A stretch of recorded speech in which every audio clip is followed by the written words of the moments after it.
Scan now. Meet Sovi, your new AI study buddy. A. Mitosis is the process of nuclear division that produces two genetically identical daughter cells. In plants, it is the primary mechanism for growth, allowing for an increase in the number of cells within tissues, such as roots, stems, and leaves.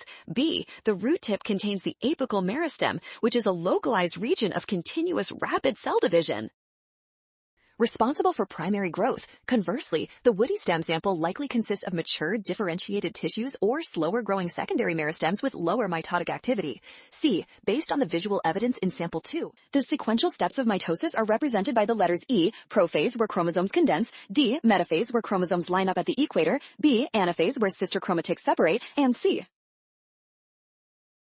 Great job working through that. Scan the code. You can learn better with Sovi. Watch out for sign errors and always double-check each step carefully.